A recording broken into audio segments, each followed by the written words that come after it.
Good evening. We interrupt normal programming for this one-on-one studio interview because tonight we stand on the precipice of a solemn anniversary. Tomorrow marks exactly 2 years since the historic June 25th Gen Z protest shook the foundational bedrock of our republic. It was a moment defined by an organic, leaderless, and fearless clamor for accountability, tax justice, and a complete overhaul of governance in the country. But 2 years later, the defining question that hovers over our national conscience is simple yet agonizing. Have the victims of state brutality found true justice? Tonight, we take a hard look at the state of our nation. We examine the massive gap between promises of police accountability and the sobering reality on the ground. Can financial compensation ever wash away the stains of eluded criminal justice? Did the Gen Z movement achieve its ultimate mandate, or has it been derailed by political intolerance and weaponized goonism? We're joined by a man who has dedicated his life to the rule of law, the defense of constitutionalism, and the independence of our institutions. He's the Chief Justice Emeritus and now a declared presidential aspirant in the 2027 polls. David Kenani Maraga. Chief Justice Emeritus, welcome to the program. Thank you very much, Rogers. It's good to have me. I'm happy to be here. And I know you've been busy. Yes, last few weeks, we've seen you at Langata Police Station. Yes. We've seen you at Tufungamano launching something. And it's great to have you in studio on such a momentous day. Yes, thank you. Asante, before we get to it, remember a little bit later on, we will be having a live town hall in our other studios right here at Standard Group, where we'll be joined by the faces of the Gen Z protests. Those are live pictures from our other studios where my colleagues are just getting ready, and you can see Ian Keitani, Bentura Kwamboka, who'll be joined by over 20 Gen Zs who will be on the streets tomorrow advocating for their rights and commemorating the lives lost during the recently held protest. Not just the Gen Z protest, but the Saba Saba protest. So did they achieve their ultimate goal? What lies ahead? How do we dot the I's, cross the T's in terms of securing the nation when trust, accountability, and the rule of law is at the front? Do stay tuned for that discussion that will be coming your way a little bit later on. But let's get right to it with Chief Justice Emeritus. And Maraga, we can start with the concerns arising from Thursday's protests, because there's anxiety mounting across the nation ahead of tomorrow's commemoration of the lives that were lost during previously held protests. We saw your tweet a little bit earlier on saying the right to peaceful assembly and to picket is constitutional and government is duty-bound to respect the rights and protect them. Allow me to quote the current Chief Justice, Martha Koome, who just today said, and I'll quote her verbatim, "Why is it that it's only when we have protests of political connotations that we end up with violence? We have seen protests by teachers, by nurses, by the LSK, and we never see violence." So let's start with the concerns, because government says it's a normal working day tomorrow, yes, but it's clear there's tension. Your immediate reaction to perhaps some of the safety concerns that are rife, because some youth might not turn up to commemorate due to fear of either being abducted or targeted. Yes, thank you. The right to picket, the right to have a peaceful demonstration is constitutional. And if you have a government that has sworn to uphold the Constitution, that's one of the rights it should safeguard. What we are being told is that some people will take advantage of the peaceful demonstration to loot or even cause mayhem. If the past experience is anything to go by, normally that comes when the police come in and begin shooting, throwing tear gas. Most of the demonstrations, people walk comfortably. So what the police are supposed to do is let them stand by the business premises. People will be on the streets, like on Kenyatta Avenue. They will not be anywhere near the shops. So it's a question of whether or not the government is keen on maintaining peace and allowing people to peacefully demonstrate. But which demonstrations are you talking about? Because at the end of the day, just to repeat what the Chief Justice said, if there's any political connotation to a demonstration, then we see instances of hooliganism, goonism, destruction of property, and at times even loss of lives. So a blanket blame on the police might be understandable, but there's equally an aspect of citizens who are not necessarily peacefully and unarmed demonstrating. They're out there to cause mayhem. So how do we deal with the balance between securing protesters and weeding out goons who might infiltrate the protest? That is the work of the police. Simple. That's the work of the police. And let me tell you, Rogers, we have very, very sophisticated police apparatus in this country. It is only if they were given clear instructions and left to do their work, I can assure you that you will not have any problem. Because as I told you, they will be able to spot those who are not demonstrating peacefully and arrest them. In fact, if somebody were to come and is causing trouble with the people themselves will assist the police to arrest that person. A citizen's arrest. Yes, citizen arrest. So, and as you have rightly put it, when the doctors demonstrate, nobody bothers. When LSK and others demonstrate, professional bodies, nobody attacks them. Anything with a political connotation, the political elites get nervous, and they don't want that.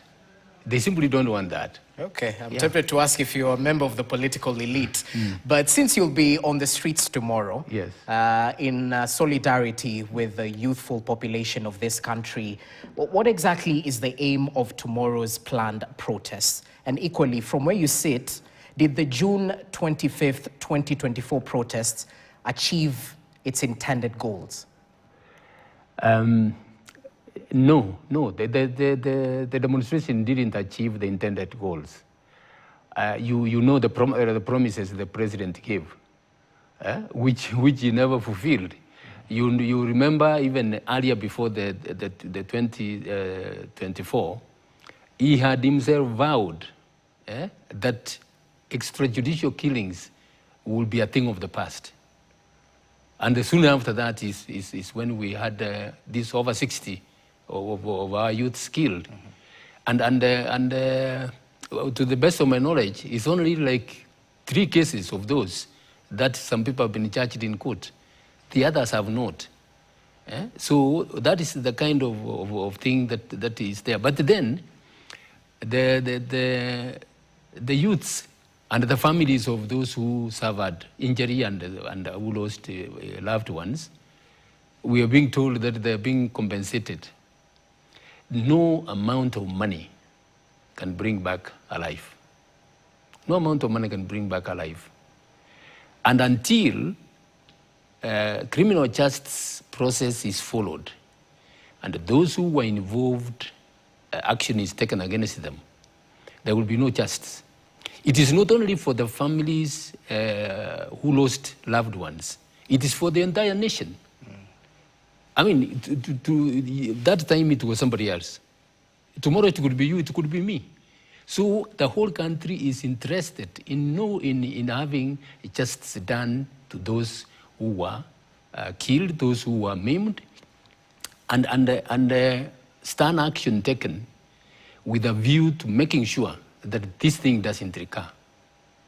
That's when the only way the Kenyans can be satisfied. Any other measures of trying to suppress, we have Kenyans where we have reached a level that Kenyans will not keep quiet. That I can assure you. Kenyans will not keep quiet. The government had better know that Kenyans are not going to keep quiet until justice is done. And what's the aim of tomorrow's planned protest? It's to commemorate and continue continue putting pressure on the government to do justice to those who suffered injury, those who were killed, as I said, as a way of deterrence. Mm-hmm. And again, like tomorrow's protests, we have been promised, the CS Interior has come out, and I listened to the news this evening as I was coming here. He has said notice of the protest has been given, in spite of the OCS to whom the notice was given denying. That alone speaks a lot. The officer in charge of a police station who has been given the notice goes denying. The police are supposed to be independent. They are supposed to not to go relying on something which is so obvious. But the most important thing is that the CS has acknowledged the notice has been given, and they are saying, look, they are going to provide security and make sure that no properties are destroyed and nobody is harmed.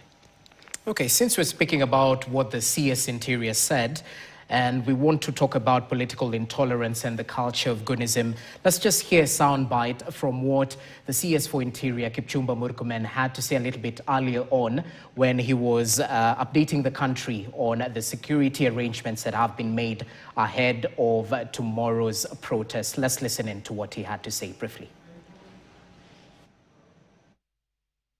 The government will deal decisively and in accordance with the law with any individuals or groups seeking to exploit legitimate protests to cause chaos, engage in looting, destroy property, disrupt businesses, or commit any other criminal acts. The Director of Criminal Investigation is already investigating reported cases of individuals who are currently and actively mobilizing and sponsoring some Kenyans to take part in violent activities, and will be on high alert tomorrow. Those responsible will face the full force of the law. The police will do everything under the law to protect peaceful protesters and members of the public going about their businesses, including on matters of violence, and to try to tell the public that tomorrow the government is going to plant goons. It is now clear through the intelligence report being pursued by the DCI that the same people who are actually pretending to tell people to stay away from the streets and from demonstrations are actively, as we speak, through their agents and themselves, mobilizing goons to come tomorrow to the streets so that they can get an opportunity to justify their statements and to try to blame the government. Make no mistake, any person who is going to be procured by those people or any other person to come tomorrow to the streets armed for a violent protest will meet the full force of the law. So CS Interior says government doesn't work with or condone goons and criminals.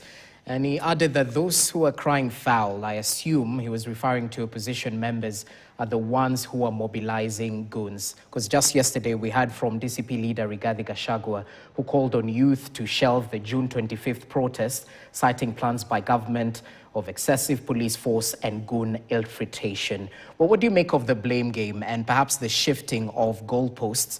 Because we have to ask, how do we conclusively deal with this culture of weaponized goonism? Yes, thank you. Thank you, Rogers. The CS is saying that the security operators already know about the mobilization of goons. I think the best thing we would have been told, look, a few of those mobilizing have already been arrested. We've seen some arrests today. Bob Njagi, an activist, is allegedly arrested already. Yeah. For mobilizing. For mobilizing. I don't know if it's protesters or goons. Yeah. The devil is in the detail. That's the question. Yeah. That's the question. I mean, we will see those who are being arrested. This could just be camouflaging what the government itself has done to mobilize goons to come in the name of those who have been mobilized by opposition leaders to come and cause mayhem. Because what the government wants to do is, it wants to ban protests or demonstrations. And the best way of doing it is to make it look like when you have the demonstrations, there are goons coming to the street, they are going to break into shops, and yet it is the government itself which is behind all that. So we want to see that, and you can rest assured, if there are any arrests that are going to be taken, the people who are said to be mobilizing, we want to see court action taken against them, and decisively. So that we know that it is not, I mean, what the government is saying is the truth. This is all what we have. The government has failed to implement the Constitution. If you have cases of people who are not following the law, cases of impunity, the government is supposed to deal with that decisively. It doesn't have to wait for demonstrations or any other occasion. It's supposed to deal with that decisively. But we are not seeing that. We have had goons, I mean, in various places. Senator Sosi, who was beaten in Kisumu. We have seen others. Well, there is an MP from Kurusevi, Mutai. North, yes. Some of these people were arrested. What about those ones of governor? Because we were told that there were goons from both sides. So, I mean, that's kind of selective action is what is causing the problem. And the government cannot fool Kenyans. The Kenyans, we are very wise. We can see when the government is fooling. So how is government fooling? Because, he who claims must carry the burden of proof. So how is government behind the goonism we have witnessed in the country in the recent past? Rogers, the kind of action that has been taken against those involved in goonism is tokenish. We saw in 2024, we saw policemen walking alongside people with clubs. We have never seen many of those people arrested and taken to court. Who were they? And why did the police allow them to walk alongside? In fact, they should have arrested them. If they should have been arrested, we would have been happy. There is always, foul cry all over that there are wounds, and yet no action is taken. That's why I'm saying, some of these things, when action is taken, the people will trust and they will not have a problem. And this problem of weaponization of dissent keeps on rearing its head time and time again. With your background from the judiciary, how can a democratic society safeguard legitimate, constitutional, protected dissent from being hijacked by political intolerance and perhaps state-engineered chaos? Stern action being taken. We had these goons who went to, is it All Saints Cathedral? Yes. One of them was recorded as saying, look, he was hired. He didn't even know where he was being taken. Hired by who? Security operators. That's why I'm telling you that the government had better, if it wants to acquit itself, it had better deal with this case of goonism, family, and not repeat it. But to go lying to the Kenyans, it is not going to help. This is the kind of situation where we find ourselves in, when the government does not want to take action. I told you about the OCS who denies notice. The independent institutions, the police, are supposed to act independently. They are not allowed to do that. That officer is obviously fearing that if he says notice has been given, action is going to be taken against him. Because he can read the situation and see that the government doesn't want, wants to find a way of prohibiting the demonstration. let the institutions of government, the police, do their work independently, and we will not have a problem. The government is interfering in every institution. It has really muscled the independence of the institutions. Now they are not working independently. So this is the kind of thing that must be corrected. Speaking of independence of institutions, the Independent Policing Oversight Authority, IPOA, released some data, and across major protests since 2024, IPOA recorded a staggering 127 deaths thereabout, with 62 fatalities during the June 2024 anti-finance bill demonstrations. However, out of these 62 deaths, a mere 3 cases are currently before the courts, while 46 still remain stuck in prolonged investigative phases. And frustrations have been highlighted by IPOA, include blue code of silence and declining compliance from senior and junior officers. So let's talk about this justice gap, because if you compare 3 cases out of 64 deaths, that's barely an E if we were in class, you know. So when a statutory watchdog reveals that only 3 out of 62 deaths are currently in court, is the criminal justice system too slow, or is it being systematically being shielded, actually systematically shielding perpetrators of state-sanctioned violence? What's the issue here? The issue is that the government is reluctant to take firm action to stop this. Because, and that's why I told you that the institutions are not led to do their work as they are supposed to do their work. The police are supposed to be independent. And I mean, we should, Chief Inspector General Kanja should know that he should not take any illegal orders, whether they are from the president or from anybody. As an institution, he is supposed to carry out his work as required by the Constitution. But then we all know these officers, when they are doing their work independently, they are interfered with. You recently saw the OCS Central Police Station.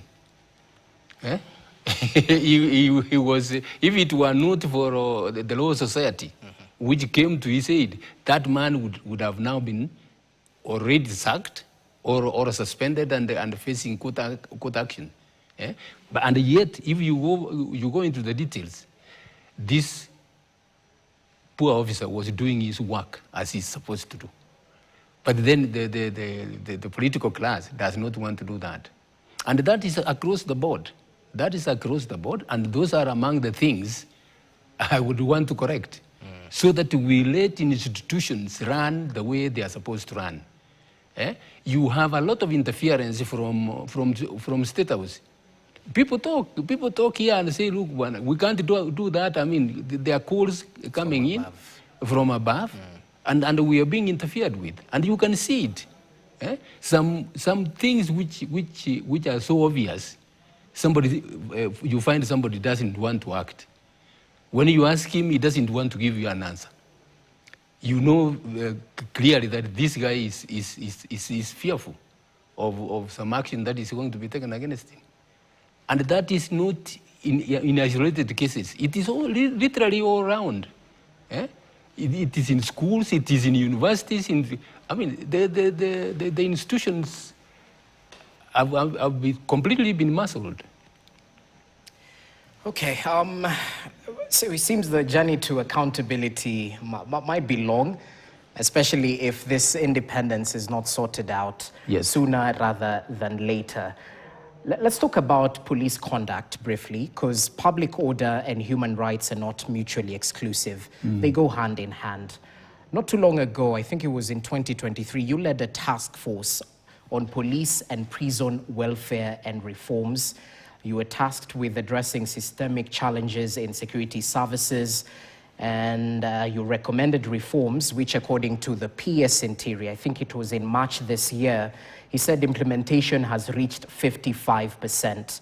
Now, there are calls for non-repetition of past transgressions by the police and the state. How confident are you that, this transformation is quite significant and the National Police Service will tick that box when it comes to non-repetition of this transgression and past incidences? Yeah. Service. When you talk to those officers, number of those police officers, I used to separate them. I mean, the junior officers, speak to the junior officers separately and speak to the senior officers separately. And they told us what is happening in the police service. The senior officers, some of them very intelligent and well-learned, are not being given the freedom to work as they are supposed to work. Anybody who shows some independence is thrown into areas where he can't even, I mean, his knowledge and his experience is least required. And I mean, they are just being frustrated. Those who comply with orders, illegal orders, are the ones who are being given and being promoted. So that's the kind of situation that we are in. And as I said, it is not only with the police force, it is with all other institutions. And that's one of the things that, given the opportunity, we will deal with the family. The Kenyans, we are very learned society. We have learned people. Kenyans who are willing to do their work. Kenyans who want to give their services to the people of Kenya and give it competently and honestly. But they are not being given an opportunity to do that. Instead, they are being frustrated and they can't, there's not much they can do. That's why we need a change of government so that a government be there to serve the Kenyans, not to serve itself. So with your background on constitutionalism, how do we ensure future peaceful civic expressions are never met with lethal, disproportionate, excessive force from the police? Because there have been court orders on this matter where the police have been told you should be in uniform, you shouldn't come with lethal ammunition while handling protests. But at the end of the day, we see the contrary. Actually, while you were protesting, I understand there were officers who came with plain clothes and arrested you and you were taken to Langata police station. So the reality vis-a-vis the ideal, how do we merge this together?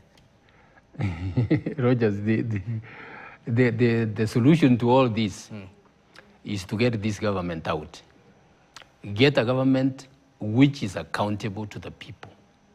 Get a government that takes the Kenyan people as the ones with the sovereign power, so that they are serving the interests of the Kenyan people.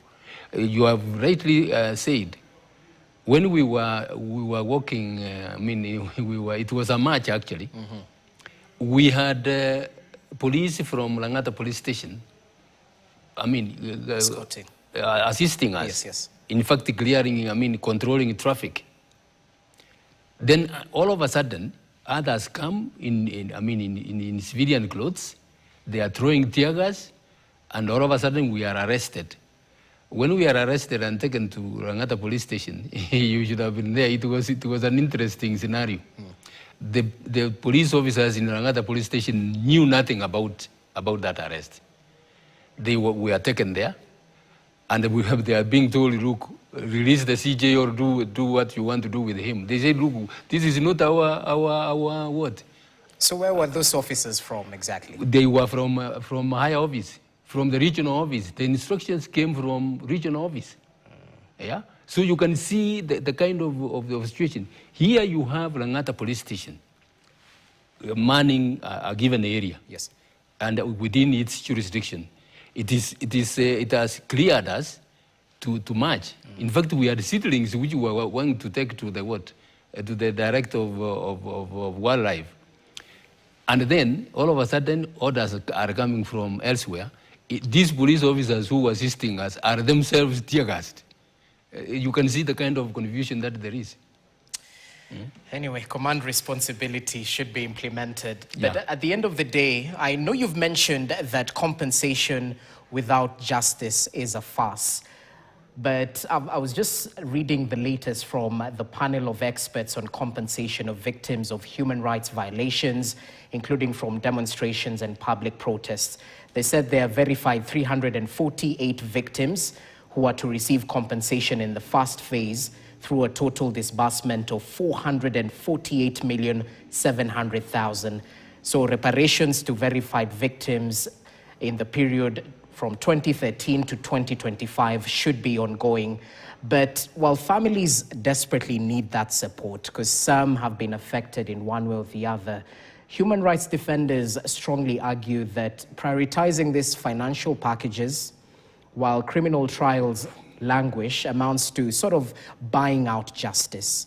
So ideally, if you are in charge of this whole process, what would be the ideal scenario to break down so that justice truly is felt? It's not only felt, but it's seen to be done, you know? Yeah. Thank you, Rogers. The first thing that should have been done is identify the perpetrators. Carry out investigations and identify the perpetrators. And it's not difficult to identify. Guns were used.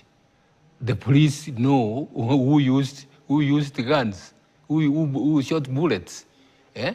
Then get a hold of them, interdict them or suspend them, and put them in court. If they were all in court now, in fact, the civil society activists would be speaking a different language. We would all see that action is being taken. But now, as you said, only in 3 cases that they are there, and the rest are not being done. The government should come out and apologize and give the Kenyans an assurance that this will not be repeated. But when you are trying to cover, the Kenyans are not going to trust. The Kenyans are not going to trust. If I was in charge, the first thing I would do is to get those people arrested, action is taken against them, and tell them, look, you go misusing your powers, you will be on your own. You will be on your own. You don't expect it to be defended. You are supposed to operate within the law. Eh? That's what happens in civilized societies. And unless we continue demanding and saying, no, this cannot go on, it is going to be even worse. It is going to be even worse. But Emeritus, at times injustice fights back. If you've been following the Rex Masai inquest, yes, it's really saddening to see the progress of that particular inquest, because at times you get to a point where the main suspect is being questioned and they say they were not on duty on that day. That was the first lie, that they were not given, the firearms on that day. And then later on, the family is the one on the receiving end. So injustice fights back. The blue code of silence will still come out, where some of these police officers, senior or junior, will protect their own. So how do you fight back when injustice is equally fighting back? That's why I'm telling you that all Kenyans of good conscience should come out and support this, the Gen Z protest tomorrow, and say, no, this can't go on. So that it's not a few people coming up and then they are being labeled as inciters or things like that. Kenyans should say no. And I'm happy that the religious community has condemned this act and said, look, this cannot go on. We should all say no to this kind of thing.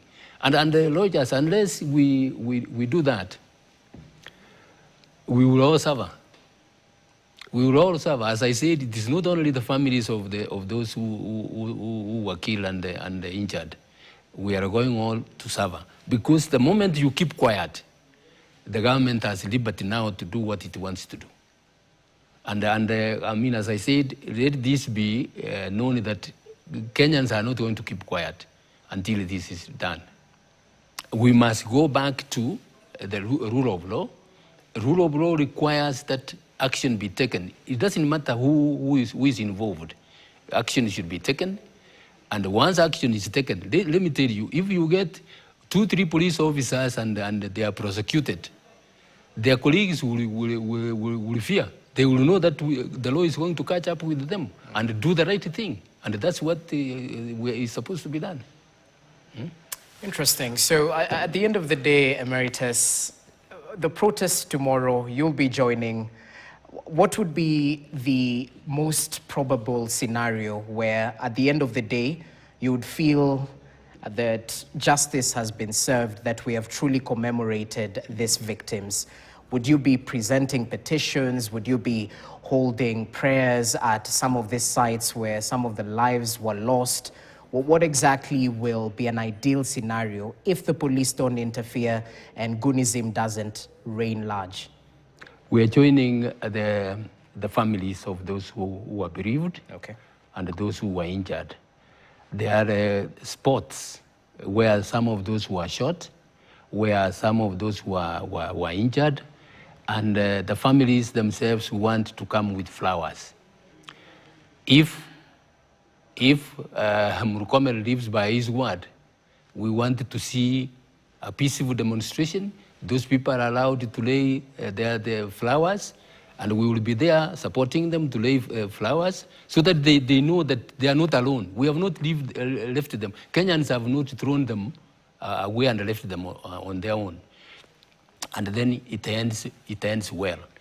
But then the message is delivered that until action is taken, this will be a recurrence, for almost forever, so that the government takes responsibility. Yeah?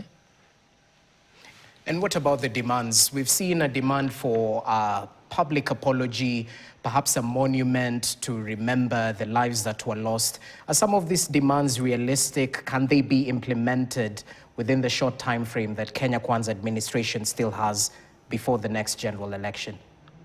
An apology, Rogers. A public apology. A public apology. Yes. It's a matter of an hour or so. Somebody drafts that, comes up and reads, and then gives the country the assurance. But as I told you, nobody is going to take Ruto's word until you see action, because he has given numerous promises that he doesn't fulfill. So we will only trust when we have seen action being taken as is required. Okay, speaking of numerous promises, allow me to digress briefly, because as the Standard Group PLC, we've found ourselves on the receiving end following a tweet by the head of state through his official page on X, where he actually castigated us for perhaps being one-sided, being critics of his administration due to all the ulterior motives that he names in that particular tweet. In a Maraga presidency, would the freedoms of the fourth estate, members of the press, be sacrosanct? And what if we call you out for some of your shortcomings? Because you've talked about the promises the president made. It wasn't our words, we simply put them there. Yeah. And what he has delivered vis-a-vis what he promised is a little bit wanting. So some might argue that, if he was truly wanted to reply, he would say, this is what I've done compared to what you aired. So how would a Maraga presidency look like in terms of press freedom? Rogers, I saw that tweet from the president. He's threatening this station. He's threatening the directors of this station. Really, at the stage of the president of this country, when you are being told, look, what you are, in fact, they are supposed to be reminding you or cautioning you and telling you, look, don't go giving promises which you are not going to fulfill. Instead of being grateful that maybe your people have not done what they are supposed to do so that you fulfill that promise, you are threatening. And you saw the replies which came from the Kenyans. It is extremely sad. Under my presidency, we will allow the press to hold us accountable. to hold us accountable. I have said this, and I will continue saying, even when I was in the judiciary, I said constitutional power is constrained power. What does that mean? You have a lane beyond which you can't go. The Constitution keeps you within a given lane, and that's what we call constitutionalism, rule of law. You know that this is beyond the executive powers, this is beyond the judicial powers. You operate, we have that separation of powers, and when the institutions operate within their sphere, any of those institutions going beyond its power, the public are at liberty to go and seek court action, court orders, to stop that. And when an order is given, if you're not happy with it, and this is what I will do, if I'm not happy with an order given against my government, I will appeal. If I go to the highest court of appeal, I will raise my hands and instruct all the officers under me to comply with that law. Because that's what the accountability means. That's what following the oath of office means. Okay. And that one is not being followed. So this is why we have all this. It is impunity. And the impunity that is creating human life, loss of human life, and a lot of mayhem being done to the public. You've been around this country popularizing your bid for presidency come 2027, touring various counties. We've seen you through the UGM party. Do you consider yourself a frontrunner in the 2027 presidential election? Is your message truly resonating with the masses? Because how would you respond to claims that perhaps your ambition is dead on arrival due to lack of persuasion on a national scale? Rogers, those who are your opponents will come up with every kind of language to demonize you. When we went around the country, we didn't call any rallies, other than one which we called in Lodwar, much later after we had gone around. When we went round, the whole purpose was to talk to the Kenyan people, get their aspirations, get their frustrations, and then urge the young people especially to register as voters, because to get this government out of power will only be through through election. So we went actually to marketplaces. We had a PA system which was loud enough, and wherever we got to, say, a road junction, we stopped, and those people who came, we talked with them, we gave them microphones, and they expressed their views. They expressed their frustrations, and we got their views. We can tell you what we were told in when I had the function on the 16th, we even played clips of what the people were telling us. Yeah. The Kenyans are very clear on what is their frustration. They are very clear that the government, all the government officials, right from the top, have no regard for the law. All government, very senior government officials, not all, but by the way, it's not all, quite a number of them, have no regard for the law. They are very clear that the government, all those in power, are stealing public resources right, left, and center. And what they were saying, CJ, we are going to elect you. When you go in, please stop corruption. When you stop corruption, we know, Kenya will be okay. And I agree with them. Kenya is a rich country. If only we stopped the looting of public resources and direct those resources to where they are required, Kenya is a great nation. And how will you stop this corruption menace? Many have tried, most have failed. How will you be successful? I'll tell you, Rogers, and I want to tell Kenyans, the major problem in corruption is budgeted corruption. I mean, some estimates are even more than what they eventually spent. And what is given out, if it is road construction, not all the money is given to the contractors. So what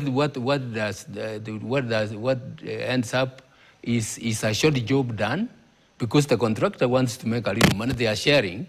We want to make a little money, and the road washes away with the first rain. The Kenyans know that.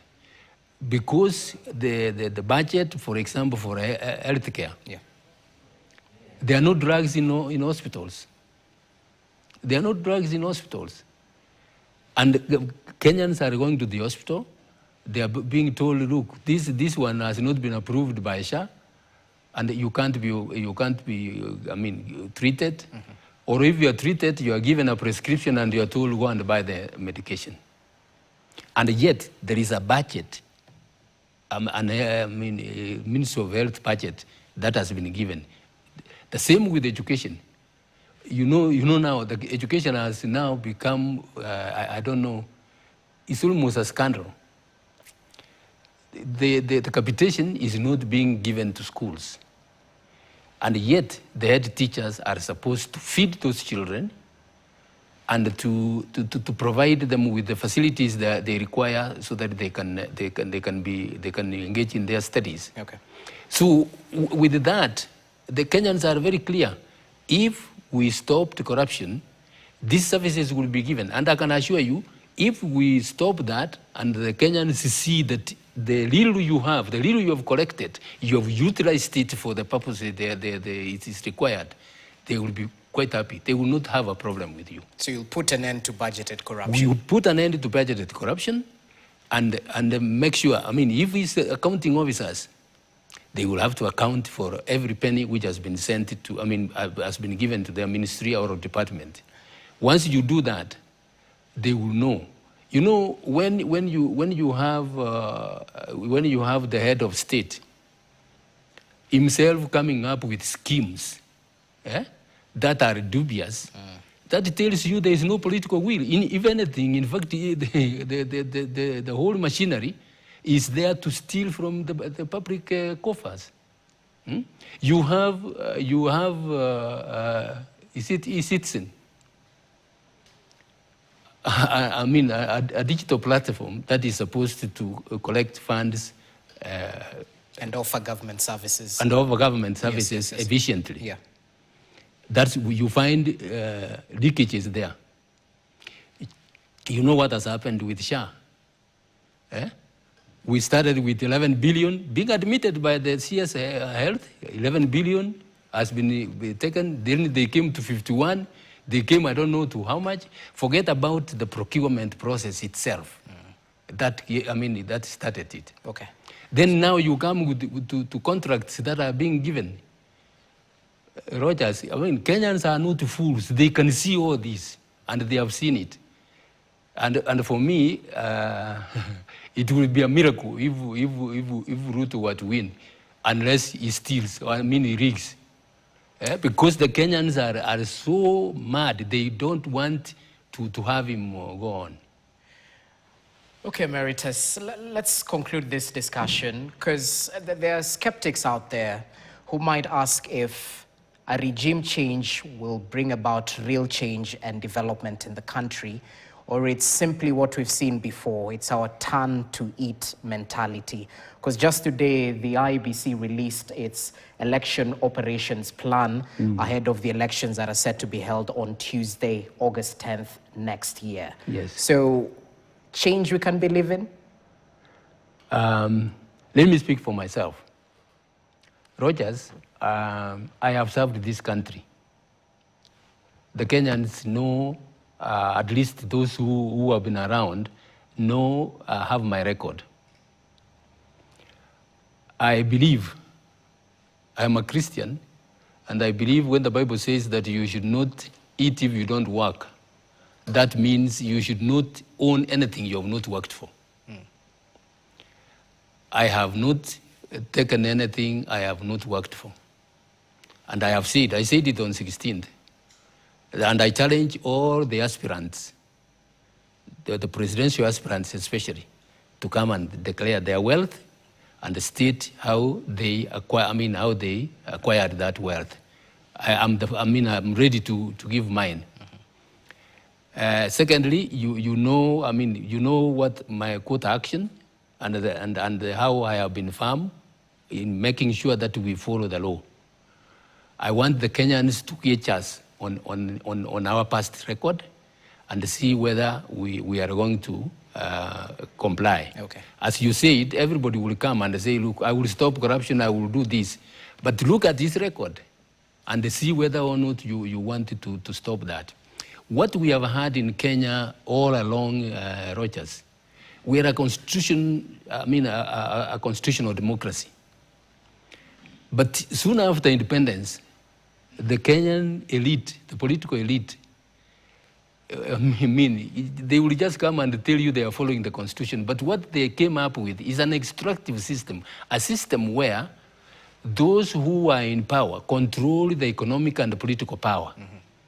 And with impunity, they can steal from the public resources without any action being taken against them. This has gone on. Now it has reached a very, very high level. In fact, the current government, you can even call it, it has reached a level of a criminal enterprise. Okay. Because the resources are being taken left, right, and center. All right. To stop this, I want to appeal to Kenyans. This is the best opportunity we have to stop this. We miss this, Kenya is not going to be the same.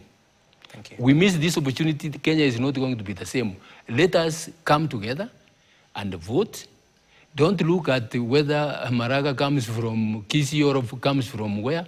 Look at what is going to over this country, and we stop that. And I can assure you, if we stop the looting of public resources and we follow the law, Okay. Kenya will go very far. David Maraga, thank you so much for your time. We barely scratched the surface. So much to talk about, so I'm hoping for another sit down with you. Yes. But we definitely wish you the best as you stand in solidarity with the youthful generation of this country tomorrow, hoping for peace and tranquility to reign, even as we push for accountability in our country. Asante sana. Thank you very much, Rogers. Thank you so much for your time. That's all we had for you in terms of the conversation with Chief Justice Emeritus and presidential aspirant David Kenani.